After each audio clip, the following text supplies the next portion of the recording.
영하 15도, 폭설로 전기가 끊긴 시골집 방 안에서 저희 부부는 파카를 입고 서로를 껴안은 채 밤을 지새웠습니다. 서울 집을 팔고 시골로 내려온 지 겨우 8개월 만의 일이었습니다. 33년 공무원 생활, 나름 똑똑하다고 자부했던 제가 왜 이런 선택을 했을까요? 오늘 사연은 공직에 계시다가 정년퇴직 후 귀촌을 하신 박정태님의 사연입니다. 구독 버튼을 눌러주시면 새로운 사연을 가장 빨리 들을 수 있습니다. 이야기 시작합니다. 박정태 씨는 33년간 지방행정직 공무원으로 일했다. 박봉이었지만 성실했고 퇴직 후에는 매달 공무원 연금이 꼬박꼬박 들어왔다. 아내 김순희 씨는 평생 살림을 도맡으며 아이들 학원비와 결혼 비용까지 감당해냈다. 단 한 번도 사치를 부린 적이 없었다. 그렇게 두 사람이 모은 돈으로 서울 은평구 아파트 한 채를 마련했다. 1990년대 초반에 분양받은 낡은 아파트였지만 재건축 이야기가 꾸준히 나오던 동네였다. 어느새 시세는 12억까지 올라 있었다. 연금을 받으며 천천히 살다가 재건축이 되면 새 아파트를 받는 것, 그것이 두 사람이 그린 노후의 전부였다. 그런데 2년 전 봄 남편 정태가 갑자기 쓰러졌다.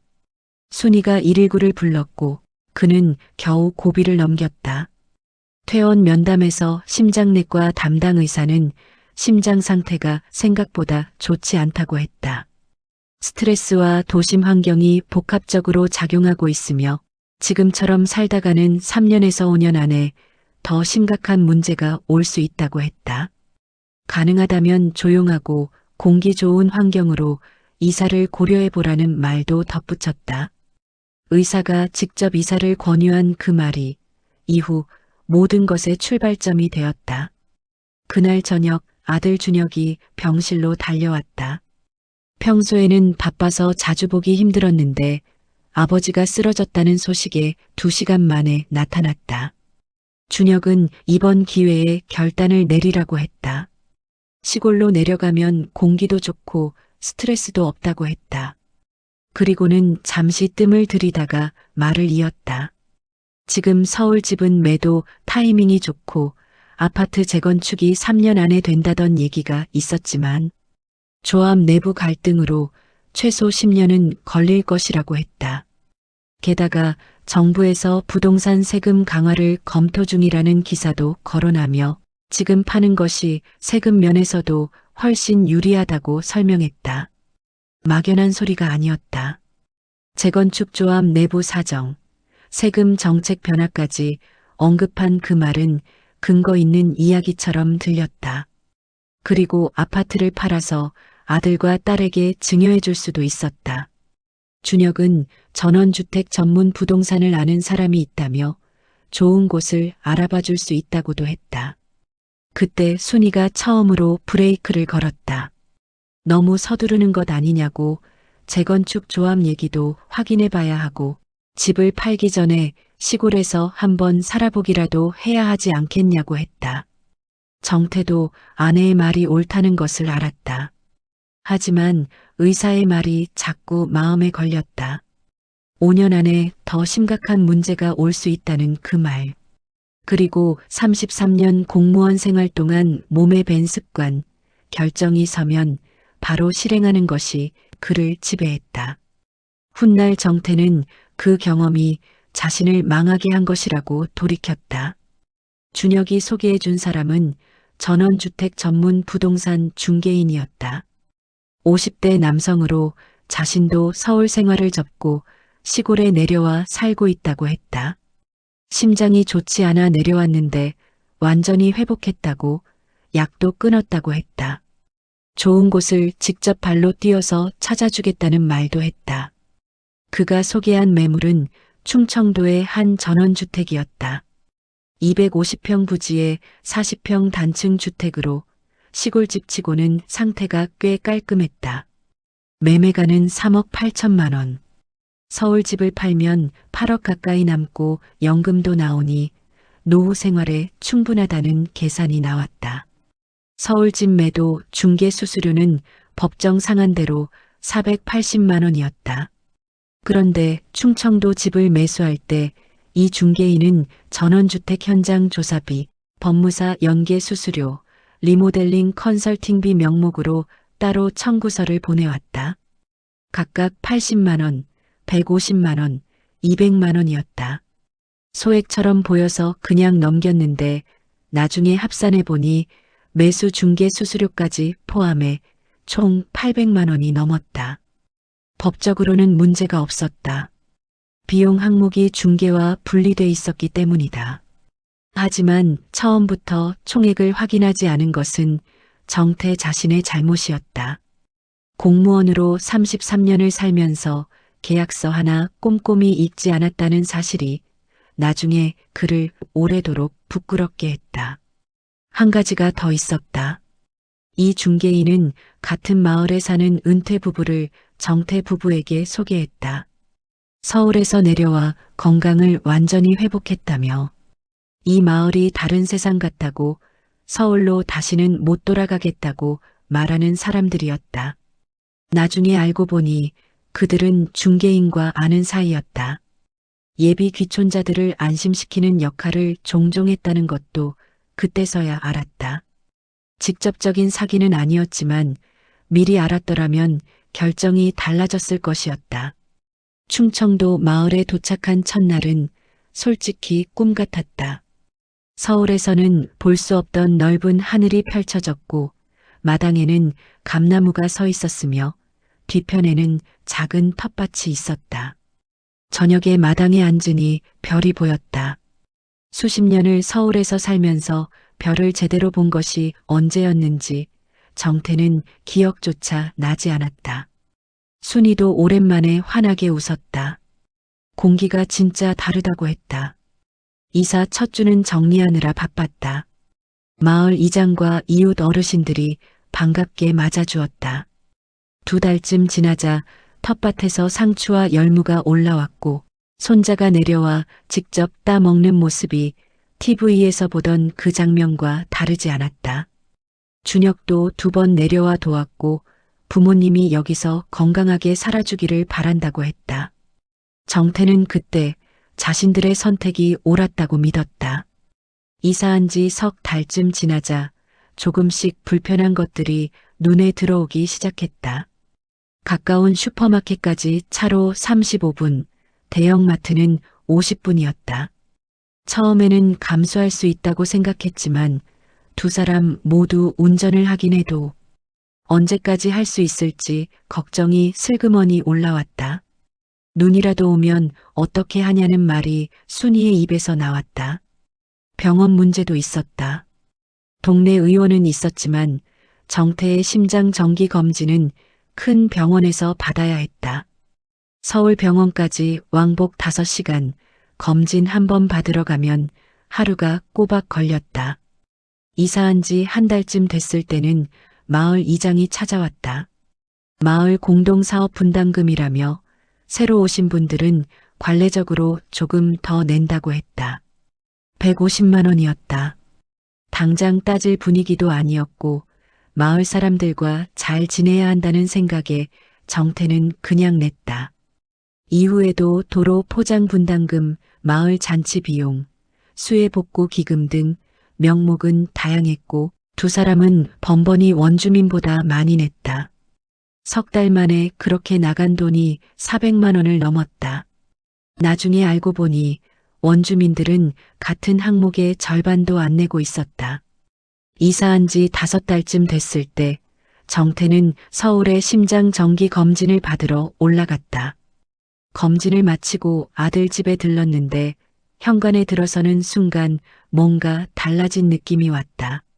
새 신발장, 바뀐 거실 소파, 안방에 걸린 커다란 새 TV. 준혁은 낡아서 바꿨다며 할부로 했다고 했다.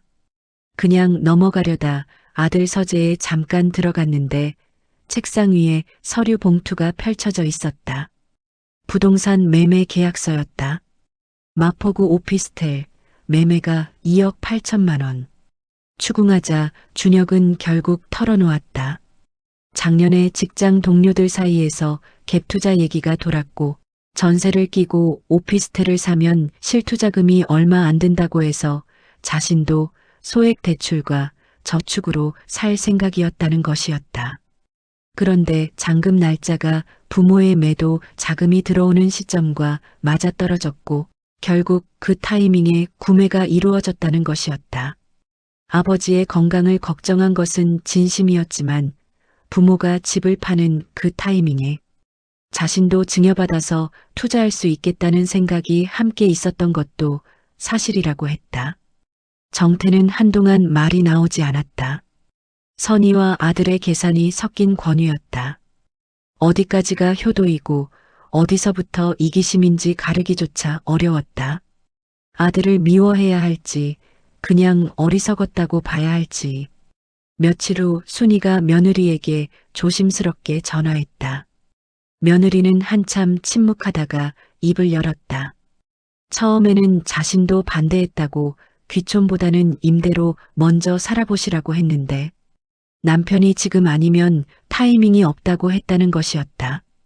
그리고는 솔직하게 말하겠다며 아파트 판 돈을 증여받아서 오피스텔 투자도 가능하고 또 시부모가 마포에 계시면 자꾸 신경이 쓰인다고 했다. 명절에 꼭 가야 하고 아프시면 달려가야 하고 그것이 부담이 아닌 건 아니었다고. 시골에 가시면 서로 좀 여유로울 것 같다는 마음도 있었다고 했다. 서로 좀 여유로울 것 같다는 그 말이 순이의 가슴을 깊이 찔렀다. 전화를 끊고 순이는 한참을 울었다.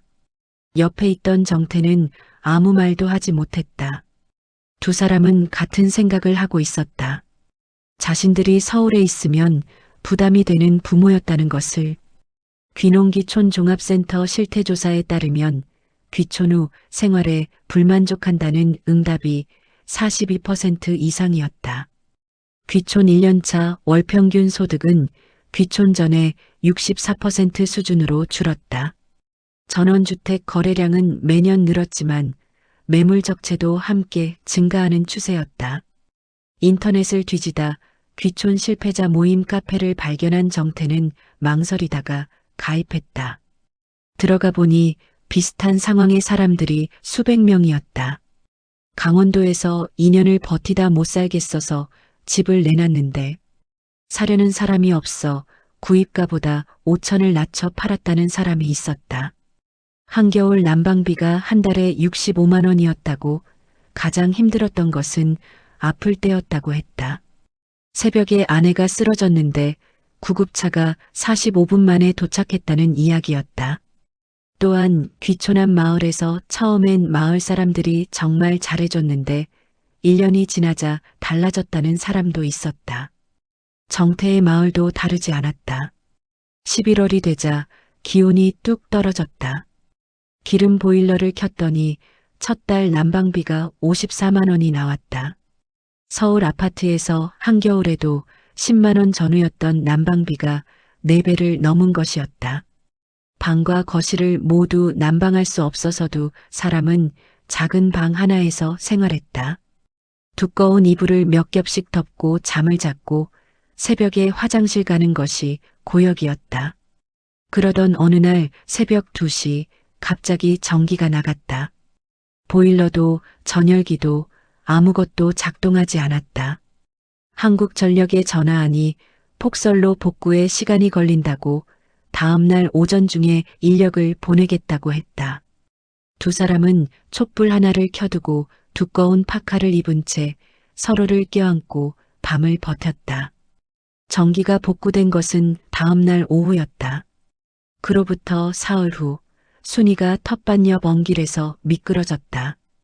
통증이 너무 심해 119에 전화했는데 위치를 묻는 구급. 대원의 목소리에는 내비게이션의 주소가 정확히 나오지 않는다는 당혹감이 담겨 있었다.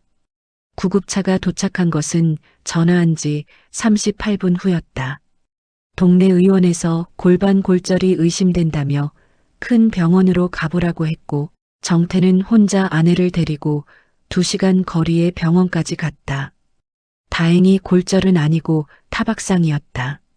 하지만 그 하루가 10년은 늙은 것 같았다. 오지에서 둘이 아프면 진짜 아무도 없다는 것을 정태는 그날 뼈저리게 깨달았다. 추석이 왔다. 딸 가족이 먼저 내려왔고 아들 가족은 점심이 다 되도록 오지 않았다. 3시가 넘어서야 도착한 준혁의 말투에는 먼 거리에 대한 짜증이 살짝 묻어 있었다. 손자는 스마트폰만 보았고 며느리는 어색하게 웃었다.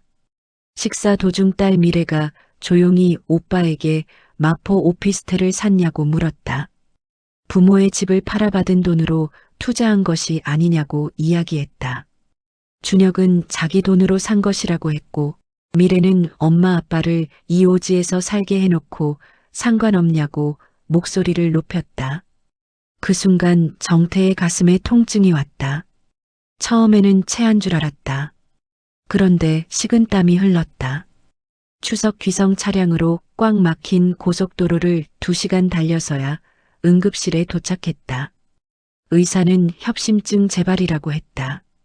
이번에는 가볍게 지나갔지만 골든타임이 중요한 질환이고 현재 거주지에서 병원까지 거리가 너무 멀다고 했다. 다음에도 이렇게 운이 좋을 거라는 보장이 없다는 말을 덧붙였다. 퇴원하고 나서 바로 집을 내놓았다. 동네 부동산 중개인은 솔직하게 말해주었다. 코로나 때 귀촌붐이 있었는데 그 수요가 다 빠졌고 이 마을도 서울에서 온 사람들이 못 버티고 나간다는 소문이 돌면서 매수자들이 더 꺼린다는 것이었다. 시세대로는 사려는 사람을 찾기 어렵고 10%에서 20% 정도 낮춰야 거래가 될 것 같다고 했다. 3억 8천에 샀으니 10%만 낮춰도 3,800만 원이 날아가는 셈이었다. 거기에 부동산 수수료, 취득세, 이사 비용, 8개월간의 생활비와 병원비까지 더하니 서울에서 가져온 8억 초반에서 1억 5천 가까이가 줄어 있었다. 그러는 사이 서울 예전 아파트 소식이 들렸다. 재건축 조합이 예상보다 빠르게 진행되고 있다는 것이었다. 준혁이 10년은 걸릴 것이라고 했는데 정부 지원 사업으로 선정되면서 속도가 붙었다고 했다. 팔 때보다 시세가 3억 이상 올라 있었다. 모든 게 무너진 것 같았지만 그 와중에도 2사람을 살린 것들이 있었다. 옆집 최 씨 아저씨였다. 정전이 났던 그날 새벽 아무런 연락도 없이 손전등을 들고 찾아왔다. 뜨거운 보온병과 김밥 몇 줄을 손에 들고서 이 동네는 가끔 이런다며 걱정스럽게 안부를 물었다. 마을 사람 전부가 차가웠던 것은 아니었다. 그런 사람이 있었기에 그나마 버텼다. 귀촌 실패자 모임 카페도 힘이 됐다. 같은 처지의 수백 명이 집을 어떻게 처리했는지, 어떤 법적 조언을 받았는지 나눠주는 정보가 실질적으로 큰 도움이 되었다. 그 모임을 통해 전세 세입자도 연결됐다. 그리고 딸 미래였다. 어느 날 조용히 연락이 왔다. 자기 집 근처에 작은 전셋집을 알아봤다고 부모님이 그리로 오시면 병원도 걸어서 갈 수 있고 자주 볼 수도 있다고 했다. 직접 발로 뛰어 알아봐준 집이었다. 정태와 순이는 그 마음이 너무 고마워서 오래 울었다. 지금 2사람은 딸 집 근처 작은 아파트에서 살고 있다. 시골집은 작년 말에 전세를 내줬다. 손에 남은 돈은 많지 않다. 아들과의 관계는 아직 완전히 회복되지 않았다.